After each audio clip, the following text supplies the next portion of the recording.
Hey, it's Mike Hambright with FlipNerd.com. Welcome back for another exciting expert interview where I interview awesome guests right before your ears and your eyes to help you learn and grow.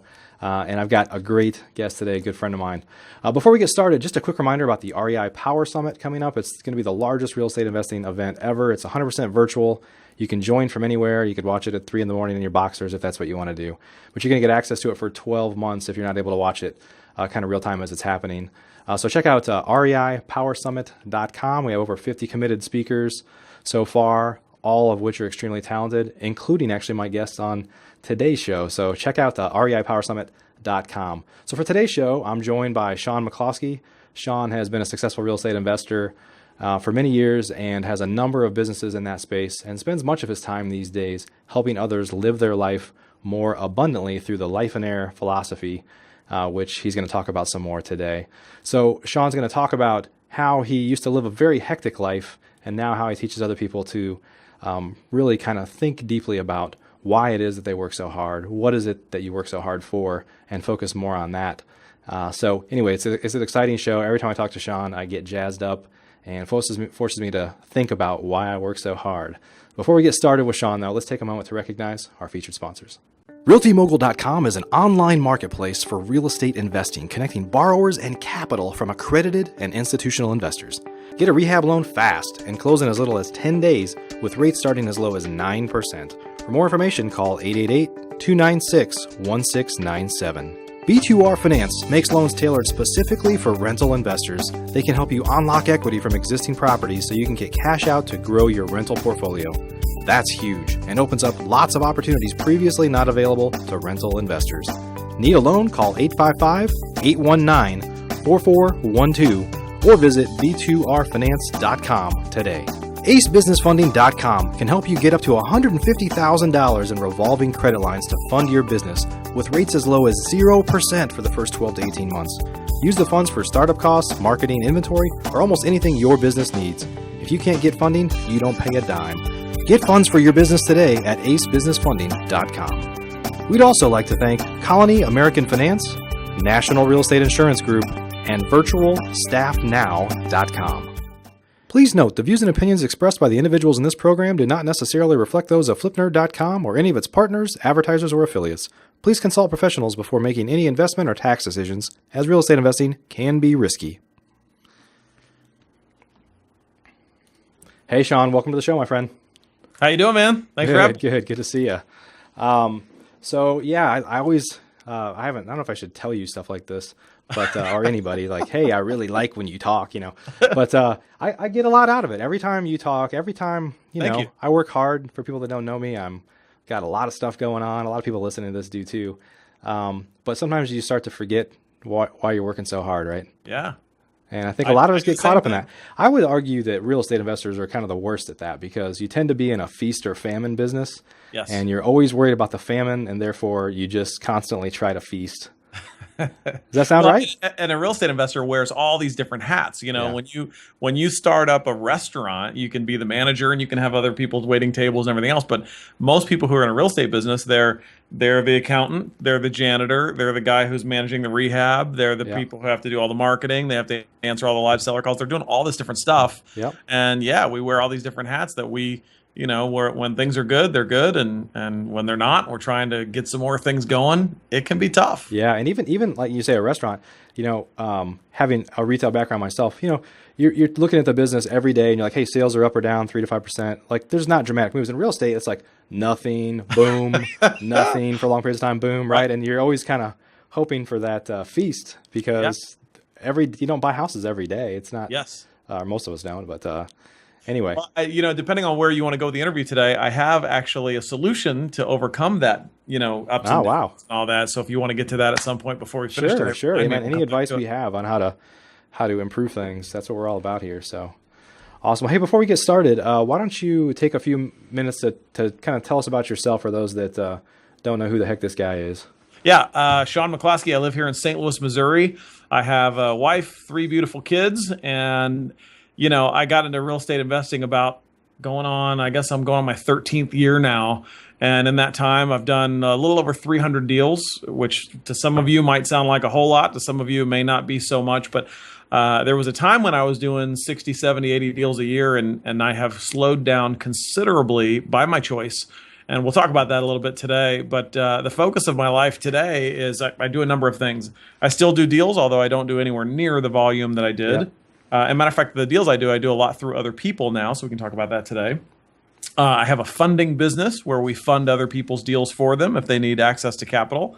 I have a RIA here in St. Louis. We run the Life and Air Real Estate Investor Association here, and that's something that I love, although it can take a lot of your time too. So we've got that kind of down to a system where that doesn't take very much time anymore at all. And then I have Life and Air, which consists of every once in a while I'll speak. I usually go out and speak about once every 4 to 6 weeks.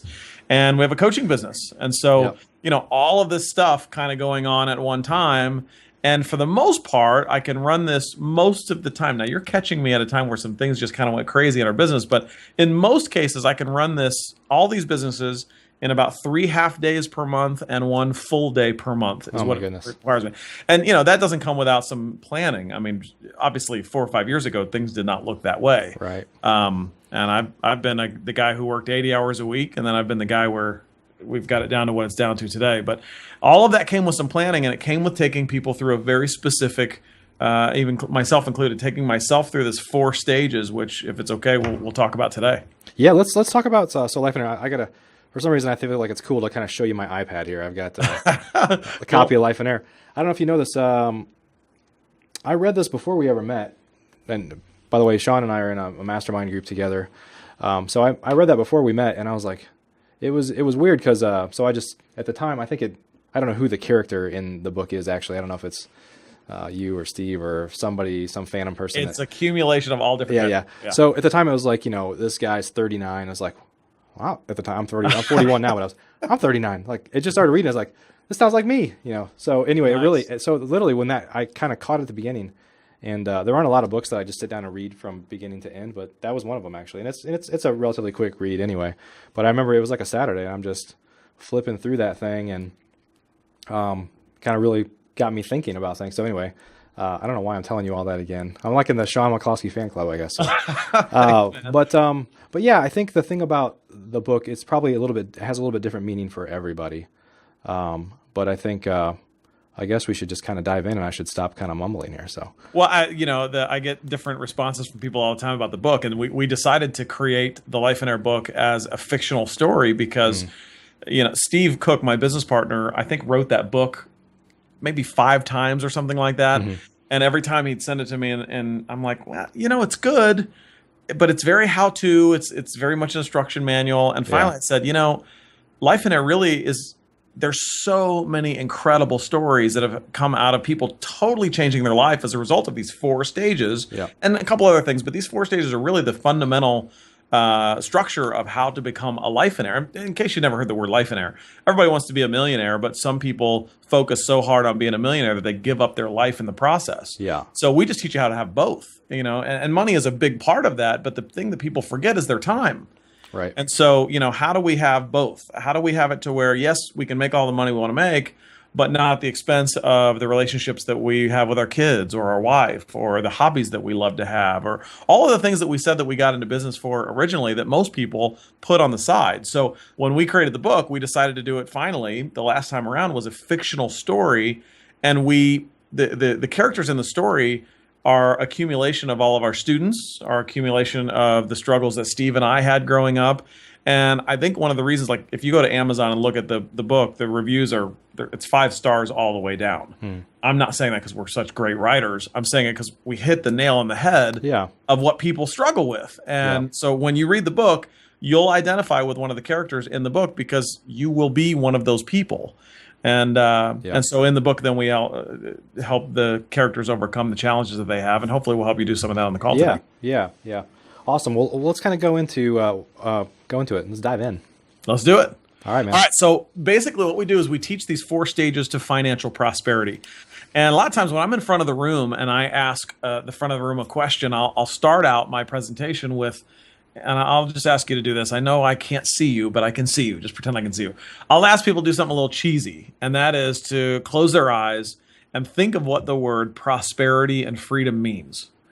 And so get a good idea of that. And I mean freedom in every sense of the word. Freedom like with your finances, whatever you do with your money, who you give to. I know a lot of people want to give more than they give. How you spend your time, what you do for your hobbies. When you go on vacation, how long do you get to go? These are all, all of these things. How do you spend time with family? What do you do with family? What do you do with friends? What do you do when you just, do you have any just quiet time? Some people want to have more quiet time and they don't have any at all. And so these are all the things that I think the word freedom encompasses. Yeah. And so I want you to get a visual right now in your head. This is why I have people do it with their eyes closed. Yeah, and by the way, Shaun's talking to everybody that's listening here, not just me. Now, if you're driving your car listening to this show, do not close your eyes. That's right. Or pull over or be a very good eyes closed driver. But close your eyes and think of what does that word freedom mean? And then while you have that in your head, I want you to think of all the people that you know personally and intimately. Not some dude you read a book about, because hopefully we'll meet someday, but we probably haven't met yet for most of the people that are listening to this. So you don't know what my life is really looks like, just like you don't know what most gurus' lives really look like. So think of the people that you know personally. And how many of those people can you think of right now out of your Facebook friends and all the people on your phone and friends and family and all this stuff? Who do you know that's actually living this life according to your definition of freedom and prosperity? Now, when I ask this in the front of a room, it's interesting because let's say there's 500 people in a room. I ask people, can you think of at least 3 people that you know that are prosperous and free in every sense of the word that you just came up with? You define it, not me. And I ask, can you think of 3 people? And usually in a room of 500, I might get 5 hands raised of people that can think of at least 3 others that they know that are living this way. Yeah. And what's interesting about that is, there's no shortage of self-help books out there. There's no shortage of even real estate investing information, right? Sure. I mean, we can learn how to flip houses all day long. We can learn how to make more money. But what it is that we're seeking more than anything is those 2 words, freedom and prosperity, and yet very few people ever get it. And I'll tell you this, since there's no shortage of information out there, most of the gurus that we're learning from, by the way, I know many of them, they're good friends of mine. Most of them are some of the busiest people on earth. Yep. And so a lot of them know how to make a lot of good money, but very few of them have a life also. Matter of fact, they get so tied up in their businesses and so tied up, the more money they make, the more they want to make, or the more their overhead and stuff goes up, which we'll talk about today, yep. That they're some of the least free people out there. And I'm not saying all of them, because there's some good ones too, but if we want to have freedom and prosperity, we have to design a life and business with this stuff in mind first, not just how much money we're going to make. That's important, but that doesn't need to come first. Yeah, I think a lot of people obviously tend to say, well, I'm going to make money and I'll worry. You kind of put off the stuff that matters most, right? Yeah. Like, and it's, again, with real estate investors, usually you're the last person to get paid, right? Yep.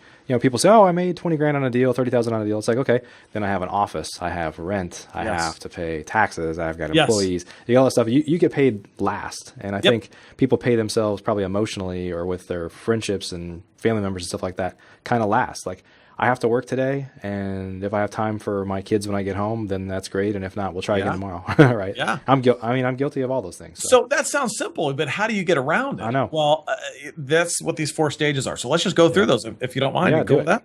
Do it. So stage 1 is the most important and the least sexy stage, and it's called establishing your vision. And that sounds corny, and everybody says, "Oh, is this a goals seminar?" No, it's not just goals. Goals and vision are 2 separate things. Yeah. Because I can have a goal to make $1 million this year, and I can hit my goal.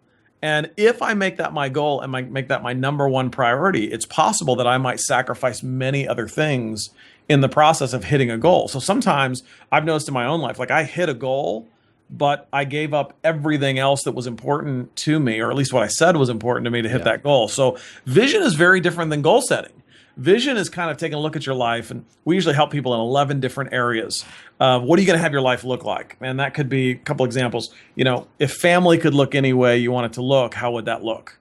So obviously, if I want to be a good father to my 3 kids, does it take money to be a good father? Well, yes, they have to eat, right?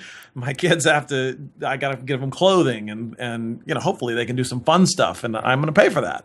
So it costs money, but it also costs time to be a good father too.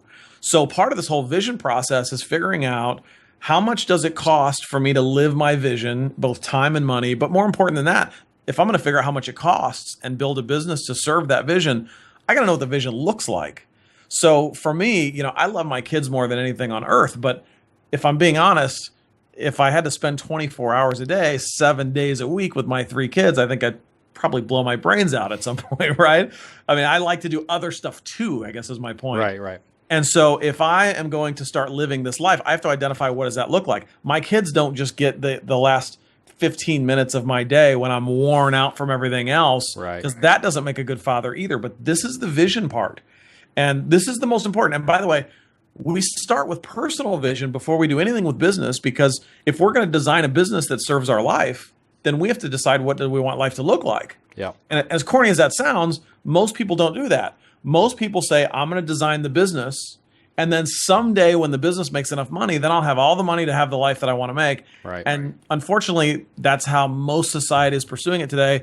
And that's why most of you can't even think of a single person that's living the life of freedom and prosperity that you so desire. It's because they're pursuing these other things first. We have to say, what does life look like? And so these 11 aspects are things like family, friends, my own personal hobbies. These could be like things like no regrets. Like if I were to die tomorrow, what would I have wished I tried? And some of this sounds a little corny, but we have to figure this stuff out if we ever want to design a life to serve it. Yeah. Yeah, it's interesting. So we know there's just some different people I've had on the show, or just I meet a lot of people in the process of what I do, just like you. And it's interesting to me when I hear a story. So first off, I should give this caveat. I just turned 41. I may be having a midlife crisis right now. So, caveat all that. But, you get to a point where you start to think about this types of stuff you're talking about much more. And what got me recently, I was talking to somebody. It's actually somebody I won't say any names here. But there's actually a couple stories I had like this where people say, you knew they were a high flyer once. They made a ton of money. Yes. By most, on the outside, people would say, wow, they were just like killing it. And then the market changed. Yes. And they got wiped out. Because they got wiped out or because they were working so hard to build it up, they lost their marriage. Yes. And, all that stuff happens. And then they're like, you start to think, well, man, if you didn't, you lost it all anyway. So if you had never, worked that hard and destroyed your marriage and all those things in the process, you'd be so much better off right now if you never rode that. And so from my perspective, I try to learn from other people's mistakes. I try to learn from my own mistakes, but I'd much rather have it be somebody else's mistake I'm learning from. Sure. But I think in every instance, people have regrets that they went about it the wrong way, and the important people in their life came last. Well, and that's because they did not start with the vision. They may have started with a business plan, because that's what a lot of people do. As a matter of fact, most people that end up having successful businesses, they have a business plan in place. Very few of them have, as corny as it sounds, a life plan. Right. And therefore, their business sort of owns them. Most people are so busy serving their business that their business isn't designed to serve their life. Or at least it doesn't come until most people are in their retirement ages. And then, then it's like, well, now what? And by the way, I should mention too, a lot of young, 20-year-olds, 25, 30-year-olds, they may hear this message and they go, well, that's never going to happen to me. I don't have to worry about that. I'm just going to do this for a year or two. And when you're young, you tend to be a little bit more aggressive. And that's cool. This is not about not being aggressive. Right. I want to be aggressive too. The thing is, I want to be aggressive in a way that honors all of the other aspects of my life as well. Yeah. And so I'll give you an example. So if I'm a real estate investor, this will make sense to the audience that we have on watching this. If I'm a real estate investor, there has never been a part of my vision that says that I'm a slave to my phone and I have to answer my phone 24 hours a day. But for me in my business, I felt like I had to answer this thing whenever it went off, otherwise I'm going to lose money. Yeah. And I got money going out the door every month for marketing. For me, I was spending about $6,000 a month in marketing. I had this big, beautiful office building. I had 17 people on my staff. We got all this stuff. And so if the phone rings and I don't answer it, if somebody doesn't answer it, then I'm going to lose money, because either the people aren't going to leave a message, or they're going to leave a message, but they're going to leave 5 other messages for other investors too, and somebody else is going to beat me to it. So I was a slave to this thing all the time. And when this thing would ring, I would answer it. And it didn't matter if I was in the middle of doing something else at work or if I was on date night with my wife, right? Which is not a good thing. Ladies listening could agree to that. If I'm on date night with my wife and all of a sudden my phone rings, I have 2 choices. Don't answer the phone, in which case I'm thinking about what I just missed out on the rest of the night, or be a jerk and answer the phone right in the middle of date night and take the call, which, my calls average me about 15 to 18 minutes. So if I'm taking a call now, my wife's sitting there at the dinner table and what is she doing for 15 minutes while I'm taking this call? She never really got mad at me because that's not her, but did it affect our relationship? You better believe it. Yeah. So my vision never said I'm a slave to my phone, but I felt like the only way to tackle that part, nobody was on the phone. Nobody's as good on the phone as me, and so I have to answer the phone all the time. Right. If I'm building my business based off my vision, I would have had something else planned for the phone time. Yeah. And I would have answered it when I could, but then when I can't, I would have it go somewhere else. But I didn't build a business with my vision in mind. I built it with money in mind. So I was a slave to my phone. Mm-hmm. And, granted, I'm doing 60, 70, 80 deals a year, and I was that guy, like you said, everybody's looking up to in my area. How can I be just like him? And then I go on vacation for a week and I can't even relax because I'm wondering, is everything getting taken care of while I'm gone? Are the phones getting answered? Because I've got, to give you an idea, I had $34,000 a month in expenses before I got to pay $1 to myself. Right. Which, to some people that might not sound like much. To some people that might as well be $1 million. But when you're in the real estate business and it's finicky like it is that you mentioned, where it can go up and down, if you go 1 month without doing a deal, now I got 34 grand to make up next month. And I got another 34 grand coming next month. Right. So absolutely. I got to make 70 grand now next month just to break even if I don't do a deal this month. So these things start to add up. And by the way, I was doing everything the way the gurus were teaching me to do, because I was spending my money on good things like marketing, like staff, like trying to do more deals. But then I created a business that forced me. Now I have to do more deals every year. Even if I want to slow down, I can't slow down because I've got this big operation going every single month. So that brings us to stage 2. Once you have your vision sort of figured out, stage 2 is all about getting your needs met. And so the higher your needs are in stage 2, the more difficult it is to get beyond stage 2. When I say needs, I mean financial needs. So for me, when my needs are $34,000 a month, think about this for a second. If I want to, let's just say for me, I want to have a little security and I want to put a year's worth of expenses aside. 34 grand a month, now you're talking, that's almost $400,000 I got to come up with and just put in a bank account just to buy me a year. Whereas just a few years earlier, before I started listening to all the advice of all the other gurus, my expenses were like 5 grand a month. So if I wanted to put a year's worth of salary aside, I only had to put 60 grand into a kitty. And by the way, I had a pretty decent life. Now, it wasn't where I wanted to be when my expenses were only 5 grand a month, and that's all I had to make. But, it seemed like as my income grew, so did my expenses. Absolutely, and, sometimes that can be a good thing. But if you're not doing it the right way with your vision in mind first, man, you can wake up one day and say, I would love nothing more than to not have to do 70 deals this year, but I have to do 70 deals this year now to be profitable. Right. Yeah,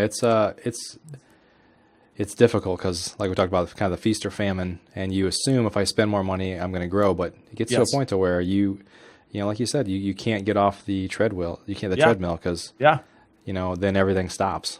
Yep. So I get it. So the key is until you're beyond stage 2, and if you're taking notes at all, you might want to write this down. In stage 2, you are trading time for dollars. So until you're beyond stage 2, you still have to go to work to make money. Now, the idea to be fully free, obviously you would like to not have to do that, but you can even be more free trading time for dollars if you only have to trade this amount of time for this amount of dollars. And what I mean by that is if you keep your expenses low in this stage, it's a whole lot easier to get beyond stage 2. I remember sometimes I share a story about there was a day where I closed a deal. I made $102,000 on this real estate flip, and it was one of the worst days of my life. And people are like, well, are you mental? What's wrong with you? No, I got home that day, and it was the first realization. It was the biggest deal I've ever closed in my life, and I wasn't happy about it. And I realized that day that just bought me 3 months to live. 3. And I'm in a grumpy mood. I'm I shouldn't be grumpy. I just made $100 grand, right? You should be in a great mood. Yep. But I get home and my wife is saying, why are you so grumpy? And I said, the whole 3 months thing. I just bought 3 months to live. That's it. 3 months. Like $100 grand to me 5 years earlier would have been $1 million. And now I'm pissed because it's only 3 months. And she just looks at me and she goes, wow, what a far cry from when we started our business. Yeah. We're both on our knees and we're praying to God. God, just help us make $5,000 in a deal and we'll be set. And here we are. This was only maybe 4 or 5 years into my real estate business. And I make $100,000 and I'm pissed about it. Yeah. I felt that before. There was a time where you make a deal, my wife and I were high-fiving, we're excited. Yeah. And then it got to a point to where it's just something you do in the wheel of everything else, and you start thinking more about overhead and expenses. Yep. And back to that feast or famine thing, something really good happens and you're like, in your mind, not that you say this out loud, but subconsciously you're like, yeah, but that's not going to happen again tomorrow. Right. Right. So that's right. Stop being so excited about it. Or, oh my God, what if it doesn't, And right. So for me, I got to the point where I was like, well, if I just had 6 months worth of expenses in my account, then I'd be fine. And so I got $200,000 in my account and I'm like, okay, now I'm set. But then the little part of me is going, well, what if 6 months comes, I don't do a deal, what if I run out of this? And I thought, well, what if I just get a year's worth? And then I get a year's worth in there. And then that wasn't enough. Then I started freaking out even more. And by the way, as I was doing more deals, then my expenses were creeping up even more. Yep. And so, again, it sounds like I'm bashing doing a lot of business, and I'm not at all. My problem is that I did not have stage 1 figured out. I didn't do the vision. Yep. And so for me, I just kept making decisions on what I thought would make me more money. Now I'm going to fast forward a little bit because today, totally different situation. I can basically run my entire vision, my whole family. I can pay for everything I need to pay for, maybe $5,000 a month. And I got a pretty good life if that's all I make. Now, that doesn't mean I get to vacation every month and all the stuff, but I could still because, camping and fishing doesn't cost that much. Believe it or not. It doesn't mean you have to go to Disney World every month. But the reason I bring this up is because today, fast forward, now I'm to a point where I've paid off all my debts, which, by the way, any debts that you have increase your potential needs in stage 2, right? Any expenses that you have increase your needs in stage 2. So now I don't have any of that stuff anymore. But by the way, running this by in a real estate business, I don't spend $6,000 a month in marketing anymore. Matter of fact, I spend $0 in marketing because now I decided to run my business largely based off of referrals now. So I don't have to pay for marketing, whether I do a deal or not this month. Now I only pay out marketing money when I make money. And so my expenses now, if it only costs me, let's just say it costs me $5,000 a month to run my business and my household and everything, that's nothing compared to $34,000 a month. Right. And so now, that doesn't mean I only make $5,000 a month. It just means now I only have to make $5,000 a month, and everything I make on top of it, I get to do whatever I want with. And it's a whole different life than it was. And by the way, this is just 5 years ago. Sure. I was at $34,000 a month. So it's a whole different deal. Yep. So once our stage 2 needs are met, and it's important to keep them low initially, then we jump up to stage 3. And in stage 3 is where we create excess income. So once our needs are met, now if we go out and we do some flips on a house or rehabs or whatever it is, now we're making above and beyond what our needs are in stage 3. And now's when you can really start to have some fun. So now, if you want to go buy that new car or whatever it is, I don't care if it's I just went out and bought a Jeep last year. And I remember looking as I'm stroking this check at the dealership, it was $35,000 for the Jeep. And I remember as I was writing the check, I was thinking, this just a few years ago was my expenses for 1 month. 1 month. But now the stage 3, since it was excess, I don't need that extra money. Now, if I want to buy stuff with it, I can. If I want to reinvest with it, I can, which we'll talk about here in a second.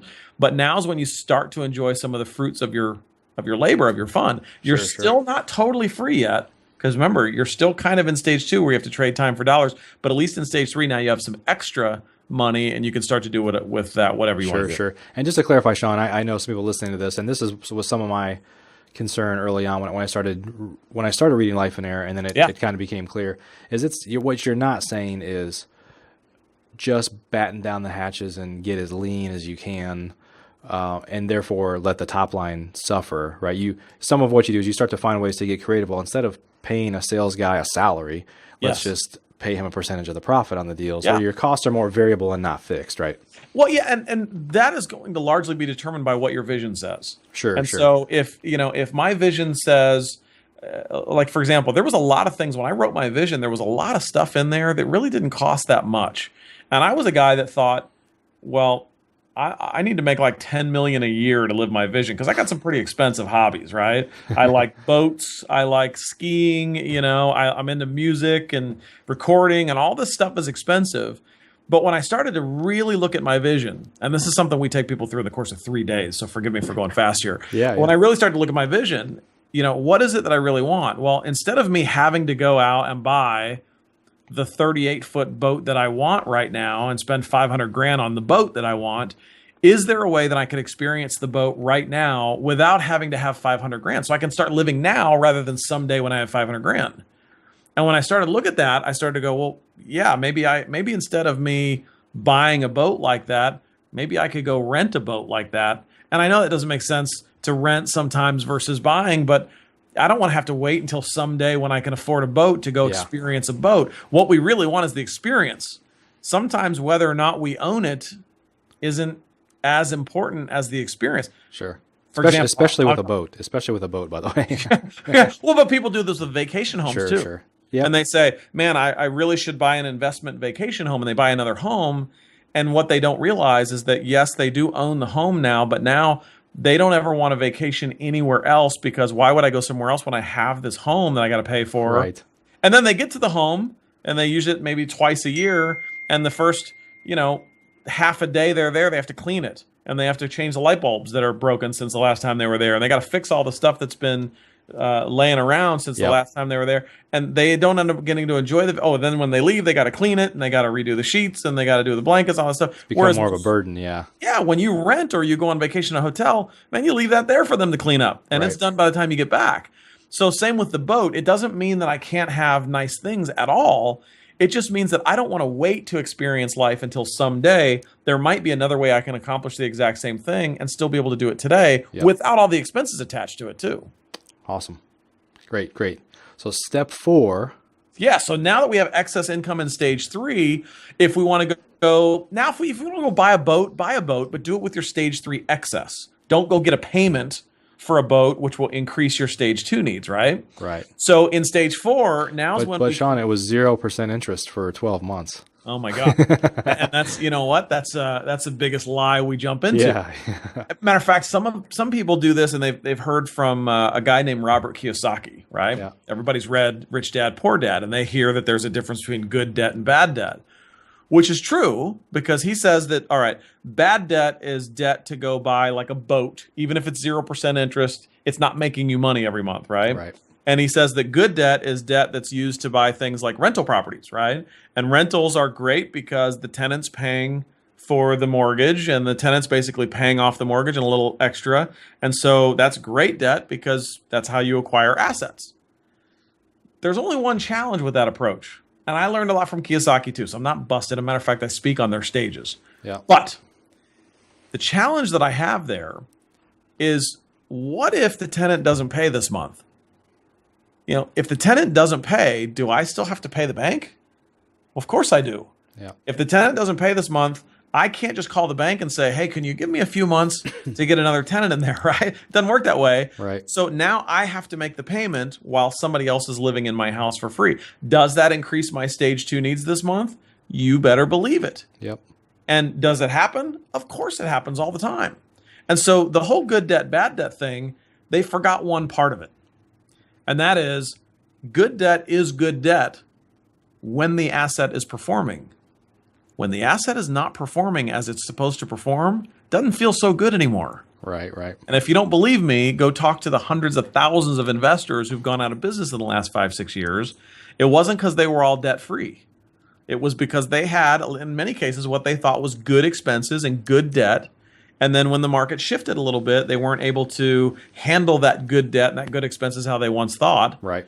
And all of a sudden, now they're robbing Peter to pay Paul, and some crazy things are going on. So that's why I say, and again, I'm not saying debt is like evil.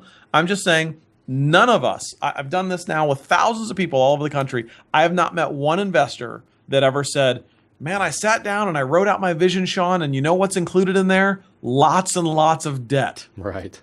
No one ever says this, but yet we think that's one vehicle that's going to give us everything that we want. And sometimes there are other vehicles to get us the same thing without actually having to have the negative side effect to go with it. Does that make sense? Absolutely. Yep. Okay, so you mentioned stage 4 before. Stage 4. Yeah, so and I backed up. So stage 4, now that you've got excess income in stage 3, you can either buy the fun stuff, the boat and all that stuff that you want, or what you'd be really smart to do is reinvest that stage 3 excess into stage 4, which is like wealth producing assets. Stage 4 is what we call building a pipeline. So now if you want to go buy some rentals, go buy some rentals. But a lot of people try to start with rentals, and I think there's an inherent danger built into that unless you've got a huge nest egg set aside. Yeah. Because if something ever goes wrong with a rental, and let's say, for example, let's say you have 10 rentals. Is it possible ever that 2 of them might go vacant at once? Sure. Well, sure. And what happens with most investors was when those 2 go vacant, they spend all the profits on the other 8 to cover the 2 that are vacant. Right. And that's just if they're vacant. Right. Sometimes people on their way out the door, they trash the house a little bit, and now you got some extra expenses. So this happens all the time. I see Absolutely. it where I evaluate a rental property portfolio and somebody says, oh, I'm making 10 grand a month on my portfolio. And when I look at the net numbers, they're making like 1,500 a month, really. Mm-hmm. Because when they're factoring in vacancies and, fix up and all that stuff. Yep. And again, it sounds like I'm crapping all over rentals. I'm not. I'm just saying do it in the proper order. Rentals are more of a stage 4 investment that if you use your stage 3 excess to pay for those rentals, and as crazy as this sounds, if your rentals are free and clear, if it goes vacant one month, it's costing you an income, but it's not money going out the door in a payment also. Right. So you can actually afford to sit around and wait for the right tenant and put them back in there rather than just put in anybody who has a pulse, which a lot of people do too. So stage 4 is about building that pipeline. And now your investments are actually spitting off money for you so that you're not having to go to work every day to make money. Now your stage 4 investments are spitting out the money for you. And now your vision is entirely covered by your investments, not by you going to work. Does that make sense? Yeah, absolutely. So how do you advise people, Shaun, when to kind of have a tune-up? Yeah. You go through this process and you document all these things, and it's super easy to get off track in everything we do, right? So even with me, man, it's super easy. What should people do to kind of check in every once in a while, check in with their plan, their vision? Man, I think first of all, get yourself in an environment where the vision is the most important thing to you, but to other people too. Mm-hmm. Because I'll tell you this, your friends and family, they probably haven't gone through something like this. Most people that come to our Life and Air event, I tell them, you have to get yourself in an environment. Even if you have to start your own environment where other people are making this a priority, you got to do it. Because listen, most people, when you share this 4 stages with them, they're going to tell you you're nuts. They're going to tell you, well, it's, you should just go get a job, which is fine. A lot of people have a job and that fits their stage 2 needs. But if I ask a room, most of the time when I'm in front of a room and I ask, how many of you guys have a job that you would stay at if money was no object? Almost every hand goes down. Right. Most people would not stay there, but they have to because they've created what I call the golden handcuffs. Yeah. And what I mean by that is their stage 2 needs are right at the same amount that they make at their current job, so they can't leave even if they want to because they're handcuffed in, right? Or they can't really spend time focusing on starting that new business if they want to, because if they spend too much time away and it affects their current job, then they're going to lose their house and their car and all the other stuff that they built up too. Yeah. But I think environment is a big key, big answer with that. So what do you mean, like getting into a group? I know you have Life and Air groups, stuff like that, but you're saying just get yourself kind of surrounded with people that have the same mindset, or? Yes, and if you're not automatically surrounded by people like that, then you go create the environment yourself. So, when I got started, I didn't have enough money to go be a part of this $50,000 a year mastermind group or something crazy like that. And I didn't even know anything like that anyway. So I went home and I started my own little mastermind group. It was me and 5 other people. We met once a week and we decided we're going to go through our visions together. All 6 people in this group are going to know their visions inside and out and each other's. And every time we try to pursue something new that's outside of that vision, we get a smack on the hand by one of the other people who hold us accountable. Yeah. And it's very powerful. It's one thing to have a business accountability group. That's one thing. Yeah. But when you have people holding you accountable to your own vision, it's a completely different deal. Yeah. Totally different deal. Yeah. This is what Shaun's talking about here.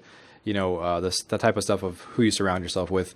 A lot of people listening to this probably felt it when they told their friends and family that they were going to be a real estate investor, right? Right. Like, what? Why? Yep. This is a terrible time to buy. Why would you do that? Or, Or you don't have any money. How are you going to flip? What are you talking about? You heard all that before with like, why would somebody sell you their house at a discount? Like, why? Why would they do that? Or, some people I found too, that some people would like support it.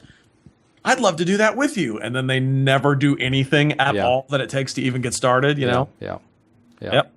Awesome. That's great stuff. So how do people kind of bring this all together? How do they get started? I know, and I'm not intending this to be a plug for your Life and Air groups, which are fantastic, but how do people, aside from kind of buying the book and just kind of understanding this process, because the book is not, I don't mean this in a negative way. It's not rocket science. When you read it, you're like, wow, it's almost like you just need to hear it again. Like, these things already, right? It's just like, but you just need somebody to kind of tell you again. It's kind of like, have you ever had an experience where you know something, but somebody finally said it in a way that makes sense? We get that response a lot. They're like, I somehow inherently knew this stuff, but it's not what everybody's teaching me to do. It's not the path I was getting ready to go down or the path I already did.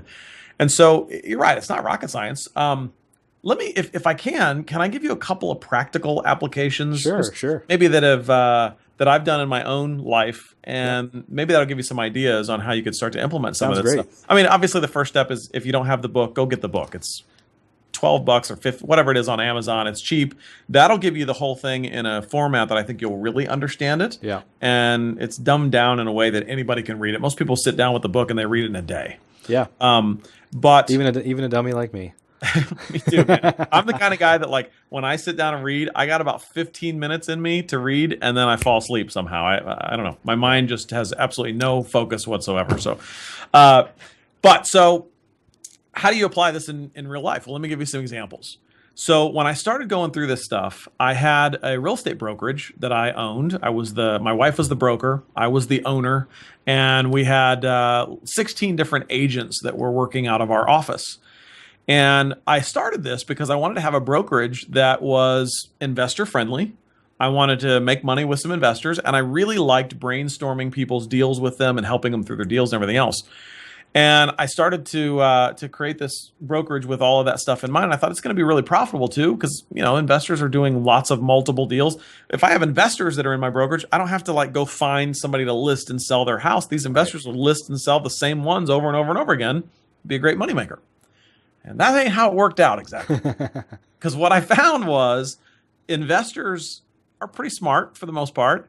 And they'll figure out any way that they can figure out to not have one of their deals go through the brokerage, where the brokerage gets a dime. So, a lot of these guys were flipping houses, but they weren't putting them through the brokerage. So I was getting paid nothing. Yeah. But what I was doing was I was offering these little sort of they're really coaching sessions.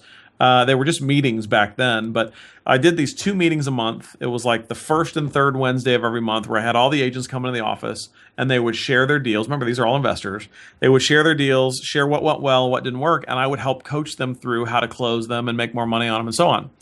And it was my favorite thing on earth to do, because it was like every deal was different. I was helping these guys make a ton of money, and I got this huge sense of self-worth out of it. I felt great about it. They loved it. No one missed my meeting ever. Unless their grandmother died, they're there, right? Yep. And what I found is, when I started going through my vision, I was like, well, wait a second. Does the brokerage fit my vision? And this is where I had to have somebody help me. My business partner now, Steve Cook, was not my partner at the time. He was a friend of mine. And so I sat with him and I said, Steve, the brokerage is not really fitting my vision, but I don't want to give it up now. And he says, well, why don't you want to give it up? I said, well, because it's making money. And so I'm trying to reduce my expenses and I'm trying to make more money. I don't want to give up any of the money-making stuff, because I'm afraid if I give that up, then I'm going to have to go find another way to make that money. And he said, well, how much is it making? And I said, well, each agent pays me $75 a month to be in my office. So let's just do the numbers real quick. So that is, I had 16 agents times $75 a month. That's $1,200 a month I got coming in. And that's just for doing nothing but doing these 2 meetings, which I would do for free. I love them so much, right? And he goes, well, are you really doing nothing? And I said, well, I kind of. He goes, well, who's responsible for all the paperwork on their deals? And I go, well, as the broker, really, I'm responsible, because even if they go do a deal that's not included in the brokerage, if they break the law, they're agents in my brokerage, and I still have some legal responsibility. Sure. And he said, okay, how much do you enjoy like paperwork and structure? And I was like, oh my God, I think I just puked in my mouth a little bit just hearing you say that. So he's like, okay, you don't like paperwork, you don't like responsibility and all that stuff, but you love being with them and helping them through their deals. I said, okay, that's fair. And he said, well, and then we looked at some other expenses like my office and so on. And he's like, why do you have your office? And I was spending about $5,000 a month on my office by the time you pay the triple net lease and all the expenses and internet and all the stuff. He said, why do you have an office? And I said, well, I need the office for the brokerage. And he goes, okay, so let me get this straight. How many deals are you closing through the brokerage? And I said, well, like as getting commissions and stuff? And I said, not many. Every once in a while, one will come through and I'll make $1,000 or something. He said, okay, so let's put the paper to the pen to paper for a minute. You're spending $5,000 a month to have an office, which you have to have the brokerage. And the brokerage is really bringing you in $1,200 a month. So it really costs you $3,800 a month to have the brokerage. Am I hearing that right? And I was like, no. The office is for my other employees too. And I'm trying to fight them, Yeah. And I work there, and I like working there. And he goes, okay, but would you have it if you didn't have the brokerage? And I said, well, I certainly wouldn't have an office that big. And he goes, okay, could you find an office that meets all your needs for $500 or $1,000? And then you're saving, instead of spending $3,800 a month, and now you're saving $2,800 a month by not having the brokerage. And I said, you don't understand. I've worked hard to build this brokerage. I'm not going to give it up, right?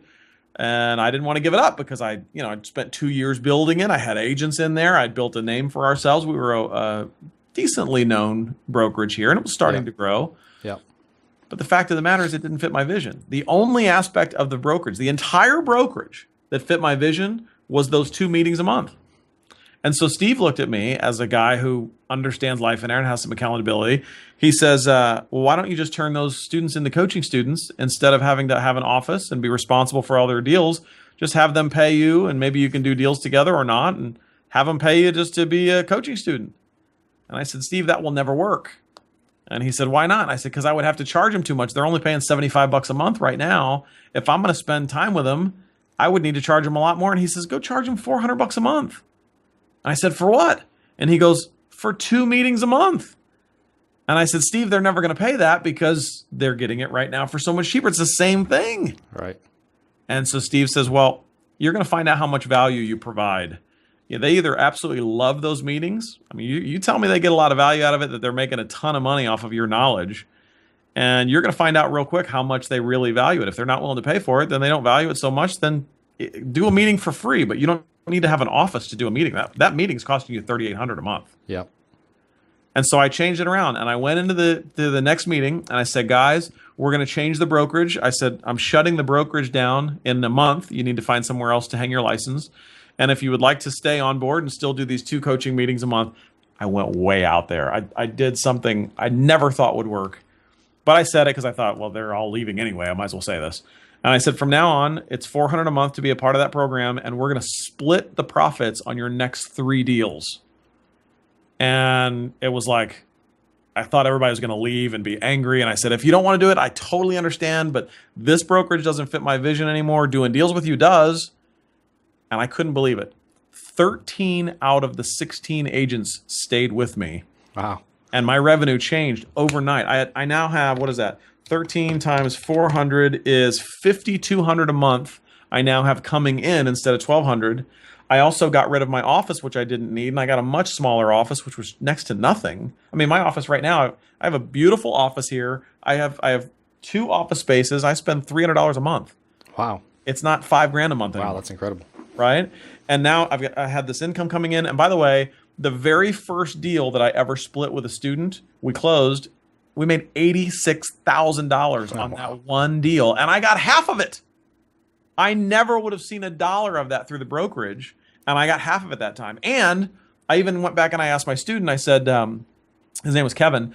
I said, Kevin, you had to split half of 86 grand with me.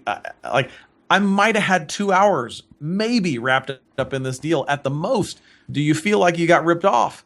And I learned something big because Kevin said no. He said, Shaun, he said, based on what you knew is the only reason I got that deal closed. He said, I might have gotten it closed on my own, but I might have made 20, maybe, if I was lucky, if I closed it on my own. Because of you, we went back and renegotiated and we made 86. So I got $43,000, half of that, because of you, Shaun. Yeah. And he said, I might have made 20 before, but I wouldn't have made 43. So half of 86 is better than all of 20. Yeah. And awesome. Then we did deals with, so does this make sense? So yeah, absolutely. This came as a result of establishing the vision. Before, when I was only focused on the money, I was focused on building the brokerage. The brokerage did not fit my vision, not one iota. And that's why the vision is the least sexy part of this. Most people want to say, just jump right to the money-making part. But the vision, even though it's the least sexy, is the most important, because when you honor your vision, the money will come, as corny as that sounds. But the vision's the most important step. Yeah, Otherwise, I still would have that brokerage today. Wow, that's a great story. It's a great lesson. I think a lot of people tend to sell themselves short on what they're capable of, and in your example there, what somebody would pay for something or what they're worth, for sure. Yeah, pretty common. And of course, that's my story. Yours is your vision is going to look somewhat different than mine. Maybe you don't start a coaching program. I don't know what you do or don't do, but all of it starts with that vision. And since everybody's vision is different, and then the vehicles in which how we get there. Some of you may say, well, I don't want to do coaching. I really do want to have a rental business.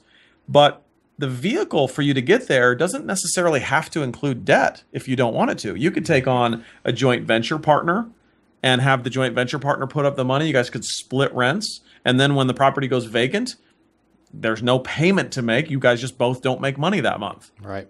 There's all kinds of different vehicles, which are ways to get to your vision, but you want to get to your vision in ways that honor all aspects of your vision, not just the business aspect. Right.